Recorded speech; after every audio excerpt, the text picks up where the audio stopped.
নমস্কাৰ সকলোকে মই সংগীতাই আপোনালোক সকলোকে মোৰ অন্য এটি ভিডিঅ'লৈ স্বাগতম জনাইছোঁ। বহুত দিন হ'ল লং ভিডিঅ' দিয়া নাই আৰু এগৰাকী বাইদেৱে মোক আজি কমেণ্ট কৰিছে যে তুমি ভিডিঅ'বোৰ কি দিয়া মই বুজিয়ে নাপাওঁ, অকণমান দিয়া, হাৰভেষ্ট কৰা ভিডিঅ' দিবাচোন। আৰু মই বাইদেউক আপোনাক একেবাৰে বহুত ধন্যবাদ, আপুনি ইমান ধুনীয়া এটা কমেণ্ট কৰিছে। কিন্তু কি কৰিব, মোৰ একেবাৰে উপায় নাই। আৰু আপুনি মোক এইটো কৈছে যে এঞ্জেল বাইদেউৰ ভিডিঅ' চাবাচোন, খুব ধুনীয়া কথা শিকিব পাৰিবা। বাৰু ঠিক আছে। বিশেষকৈ মই এয়া চাওক, একেবাৰে আৰম্ভণিৰ পৰা আজি এটা ভিডিঅ' মই আপোনালোকলৈ আগবঢ়াইছোঁ। এইটো হৈছে মোৰ একেবাৰে খেৰ যেতিয়া কাটিছিলোঁ, মোৰ ফাৰ্মখন এইখনেই। আৰু যেতিয়া খেৰ কাটিছিলোঁ তাৰপিছতে এয়া ধুনীয়াকৈ বস্তা সিজোৱাৰ পৰা আৰম্ভ কৰি আজি মই আপোনাক দেখুৱাইছোঁ এনেকৈ পুখুৰীত ধুনীয়াকৈ তিয়াই। কাৰণ মই কৈছোঁ আপোনাক 4000 চিলিণ্ডাৰ ধেমালি কথা নহয়, মই অকলে একোৱেই কৰিব নোৱাৰোঁ।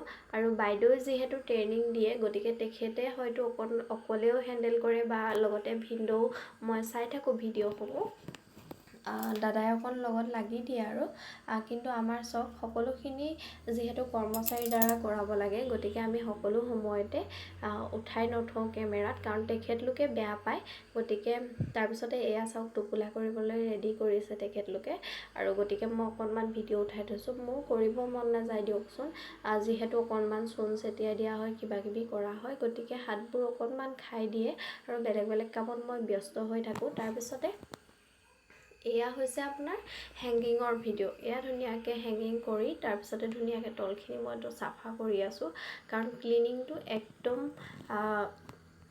ফাৰ্ষ্ট আপোনাক ক্লিনিংটো লাগিবই। গতিকে ক্লিনিং কৰাটো একদম আপোনাৰ দৰকাৰ। গতিকে মই ধুনীয়াকৈ সেয়া ক্লিন কৰিছোঁ। এয়া প্ৰথম ভিডিঅ'সমূহ মই একেলগ কৰি আপোনাকে দেখুৱাবলৈ বুলি নহয়।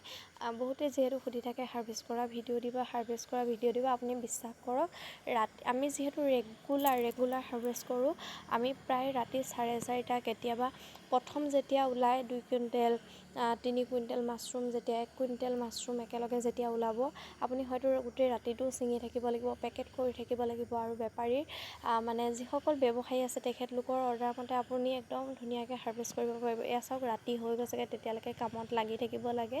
আৰু গোটেইখিনি মই ধুনীয়াকৈ হাৰভেষ্ট কৰি ভিডিঅ' বনাই দিয়ালে ৰাতিপুৱা 9টা বাজে। কোনে মোক কেমেৰা ধৰি দিব, ইমানখিনি কাম।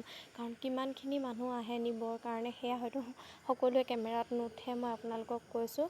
গতিকে মই নিজে এনেকৈ কৰি থাকোঁ অকণমান ভিডিঅ'। আৰু গতিকে যেতিয়া যাক সুবিধা পাওঁ তেতিয়া তেনেকৈ ধৰি দিবলৈ ক'লে অকণমান ধৰি দিয়ে। আৰু এয়া মই চিলিণ্ডাৰখিনি হেংগিং কৰি থকাৰ কাৰণে মই ভিতৰলৈ নি তেখেতলোকক অকণ সহায় কৰিও দিছোঁ। বাৰু এইফালে চাওকচোন, মই ৰাতি যেতিয়া আকৌ নেক্সট ডে চাবলৈ আহোঁ, অকণমান এনেকুৱা হৈ যায় টোপোলাখিনি। আৰু গতিকে সেয়া চাওক, মই যদি একে ঠাইতে ঘূৰি ভিডিঅ' বনাওঁ, আপোনালোকে ধৰিবই নোৱাৰিব, কাৰণ জেগাবোৰ দেখিবলৈ একেই নিচিনা হৈ যায়। এই টিৰপালখন দেখিছেনে, চূণ ছটিয়াই বগা হৈ আছে। আৰু এইফালে চাওক টোপোলাখিনি, আচলতে বহুতে চিলিণ্ডাৰ বুলিও কয়। আনফালে মই ৰাতিয়ে এইখিনি যিখিনি চিলিণ্ডাৰ বনাব, এই পেকেটখিনি যে মই ৰাতিয়ে বহি বান্ধি থৈ দিওঁ, কাৰণ কৰ্মচাৰীসকলৰ সুবিধা হয়।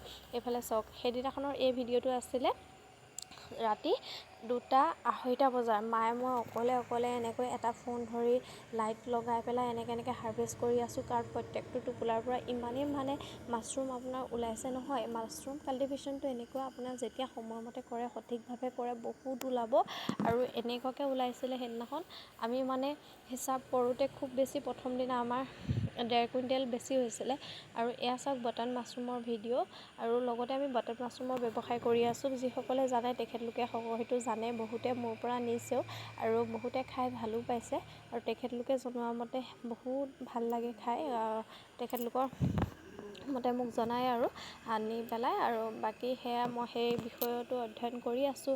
বাকী মিল্কী মাছৰুম বুলি এভাগ মাছৰুম আছে, সেই বিষয়েও মই ষ্টাডি কৰি আছোঁ। গতিকে মই অকণমান সময়টো এইখন দিব পৰা নাই, গতিকে আপোনালোকৰ ওচৰত ক্ষমা প্ৰাৰ্থী। গতিকে মই লং ভিডিঅ' তেনেকৈ নিদিওঁৱেই।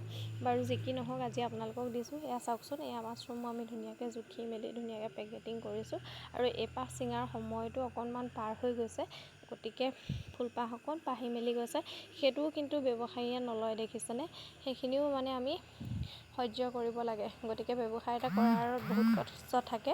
আৰু শেষত এই সপোনটো ফাইনেলি পূৰ হ'ল, মাছৰুমৰ পৰাই পূৰ হ'ল বুলি ক'ব লাগিব। কাৰণ মানুহজনেও বাহিৰা কিবা এটা কৰে, তেখেতেও দিছে। গতিকে সম্পূৰ্ণ এই সপোনটো এদিন পূৰ হ'ব বুলি ভাবি আছিলোঁ, আৰু লাহে সেইটো সপোনো পূৰ হ'ল। আৰু আপোনালোকৰ আশীৰ্বাদ কৰিব যাতে